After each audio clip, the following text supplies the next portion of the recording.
Freddy Fazbear's Pizzeria Simulator is one of the best FNaF games, but also is one of the worst. Pizzeria Simulator has a not-so-perfect balance of a great story and good gameplay.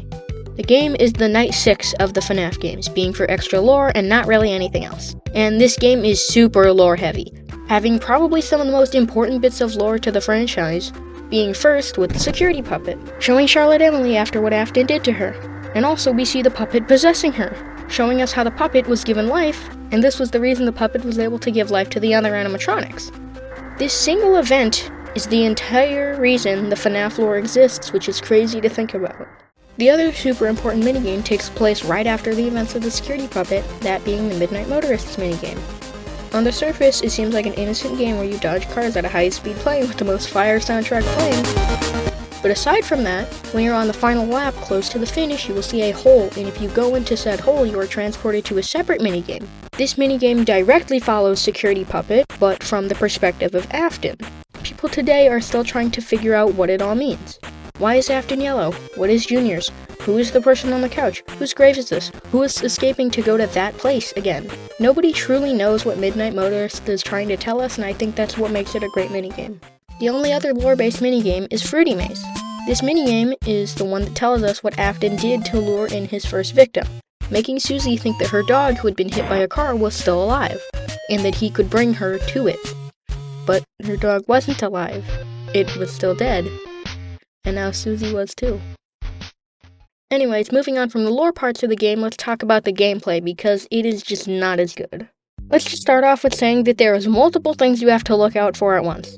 The left and right vents that need to be flashed for any animatronic to go away, the animatronics that you cannot see, might I add, and the only way you can see them is if you are on the computer, through the motion detector that only displays a warning sign in one of the vents for a small amount of time. But the computer also has your tasks, which you need to complete in order to finish the night. The bad part about these tasks are you literally do nothing. The gameplay here is extremely slow, boring, and repetitive, and I see why people don't like the gameplay because it's just not fun. But if you complete the nights without falling asleep, you are thrown into the simulator part of the game. This is where you spend your hard-earned cash on animatronics, minigames, and, well, that's it really. You can play the minigames like the ball pit. Everyone loves the ball pit. I'm gonna be honest here, the simulator part is also kind of boring. It's a step up from the office section because there's a lot more things you can do, but it gets stale after playing the same minigame for more than 6 times. I get it, it's a simulator and it's not meant to be fun, I guess, but I still see why people don't like the gameplay for this game. But what I don't get is people not finding this game scary, because I think, other than the original FNaF 1 and FNaF 4, this game does the best at capturing the horror factor. You're in a small box alone with a computer and 2 giant vents next to you. The fear of not knowing what is in those vents is so unnerving. Not to mention the only way to get them to leave is to flash the light at them, but you can't see them, so they might not even be there, but the only way you know to get them away is by using the audio lure, which you have to look away from the vents to use. And by looking away, you are completely vulnerable to anything trying to get you. But let's say they do get you. Unpopular opinion, but the Pizza Sim jump scares are some of my favorite in the whole franchise.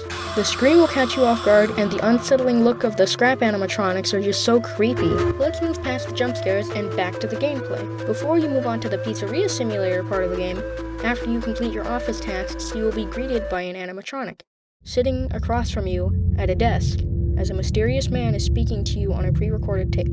Horrifying. That is the one word I can use to describe this part of the game, because like the setting of the main nights, this perfectly captures the horror factor. It's such a scary part of the game because you are the closest to an animatronic you've ever been, and you have a choice what you want to do with the animatronic. You can either throw it back in the alley where you found it, or you can proceed with the salvage. If you choose to proceed, you have to put the animatronic through a series of tests, audio tests, and you have to keep watch on them, looking for sudden movements or very faint audio cues. If you see them move or hear them, you give them a shock. Then this will send them to their first phase. And if you complete this, you are granted $500 to $5,000 depending on what night you are on. But if you don't succeed with the salvage, then you die and let the animatronic loose in your pizzeria, and you have to fend off them during the nights. But if you manage to complete all 5 nights and you've salvaged every animatronic, you are met by Scrap Baby. But who interrupts her is Tape Recorder Man. also known as Henry Emily, the co-creator of the original Fredbear's Family Diner, and he is here to deliver a cold speech and end this whole story by setting the place ablaze.